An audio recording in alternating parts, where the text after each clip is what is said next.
Do you find yourself drifting towards a new life or having some mind changes going on or some changes in your heart or changes just that you weren't expecting, maybe can't handle, don't understand what's going on? By the end of this video, I'm going to explain what my thoughts are on this because I know a lot of people who are going through this, and I've been analyzing this. I've kind of been watching other people. I've been talking to other people. Here's my conclusions. This is Ryan Talks. So imagine you're on a boat, right? You're on a boat. You're just at the dock. You're pulling out the ropes so you can actually get away from the dock and go out into the marina. And as you're leaving this dock, everything that you've ever known, every person that you've ever known, everything that's been comfortable to you is on this dock. And on this boat is your new life. The people that are on it are the people that's going to be traveling with you into this new life of yours. And as you leave the dock, as you go farther and farther away, there's like this mist almost, this fog that starts covering up this dock, and you can't really see it anymore. But what you can see is the people in your new life or moving into a different density. Like we've been talking in a couple of other videos, moving from third density to fifth density. You can't see these people anymore. Now, I envision this is how everything's going to happen. Everything's going to be some kind of a separation. And I think a lot of people who are feeling this right now are moving into a new realm. A new, it's going to be better than the third density, but it's going to be a separation of kinds. Like I said in the last video, so Jesus said there will be two men in the field, one will be taken and one will not.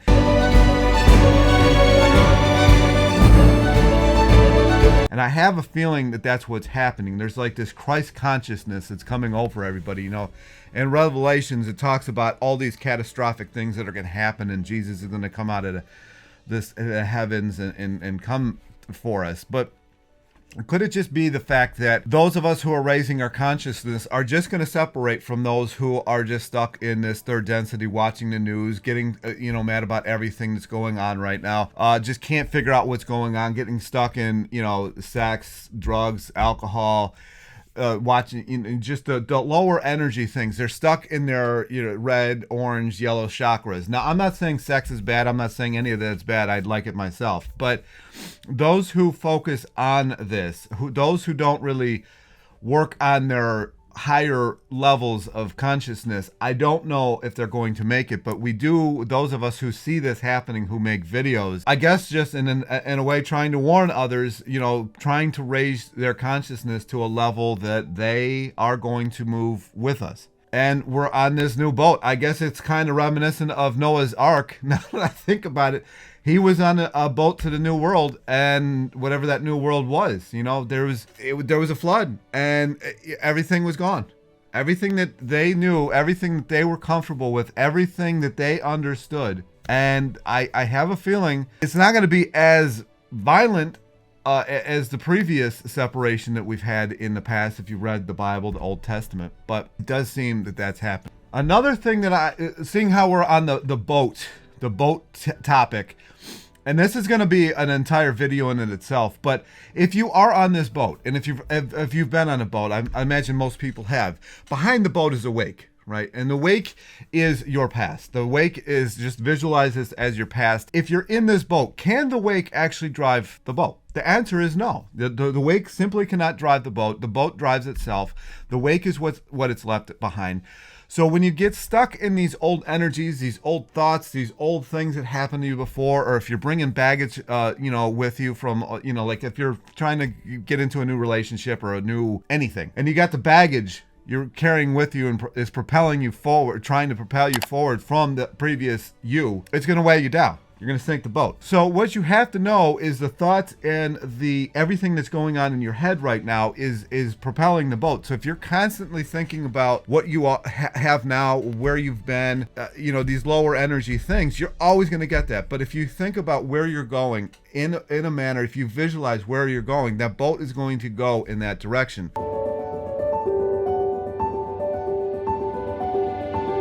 So you may have left the dock. You may have separated from these old relationships and businesses and all that kind of stuff. You have to propel the boat forward to wherever you're going. Along this line, certain habits that you used to have, You'll probably notice at some point that you don't have them anymore, some certain self-sabotaging habits or something like that. People might even notice this. They might even come up to you and say, oh, you used to do this and you don't even do it anymore. You know, this has happened to me. I'm sure this has happened to many other people. And when they remind you of that, you completely forget that you even did that. So this is a new you. You know, you've occupied this body many times. You know, like you were a 7-year-old body, you were in a 9-year-old body, you were in a 15-year-old body. It's gone through different transformations, and you've left some of these habits behind. You know, your body may not change too much when you get older. It just kind of looks the same, but you still are moving into a new direction. As you get rid of these old habits, you're not going to tolerate or put up with people's behavior that just doesn't, you know, you teach in life, you teach people how to treat you, and you're no longer going to teach them that you're going to tolerate some of these old habits that you used to have, some of these old, you know, the yes man syndrome or the nice guy syndrome. The nice guy never finishes first. It never does. You know, I've seen it in myself. I've seen it in friends. You have to stand up for yourself.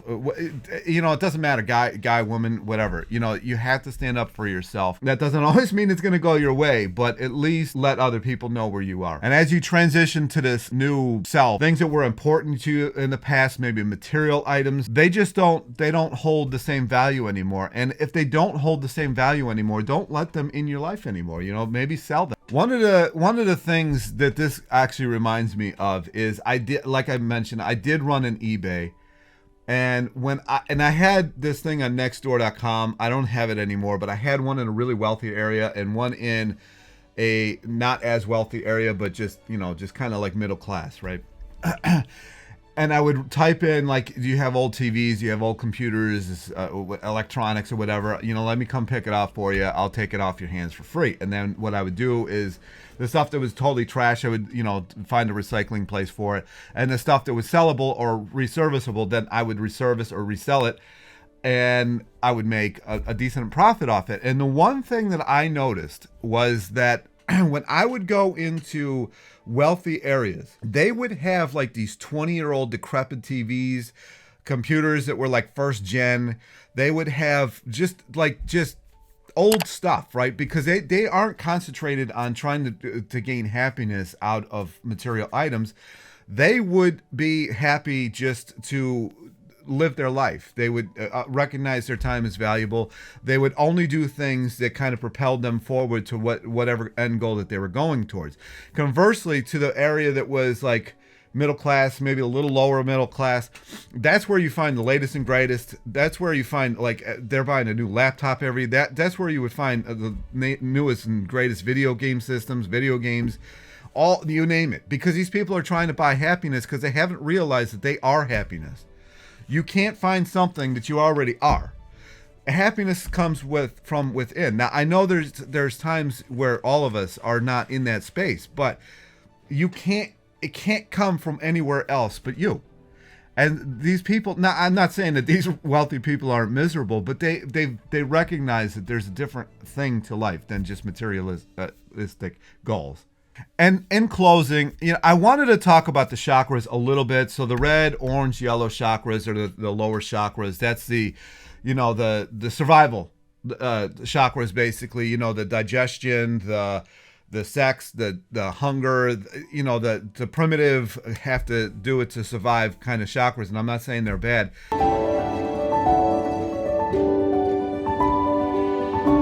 But if you get stuck in one of these chakras, you're going to notice weight gain in those areas. You're going to notice a stagnation in those areas. You're going to notice different things in those areas. For me, like right now, I stagnated in my, the yellow chakra, and I had to clear it out. And this is why I make these videos.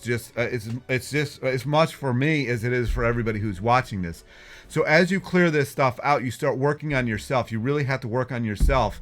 Otherwise, you're not going to be able to propel yourself into a direction that you actually wanted to go. So the more you work on these chakras, and I know this is woo-woo or whatever, but honestly, I think one of the best things you can do, because a lot of people are stressed out, right? A lot of people have a lot of stress going on. They can't handle everything.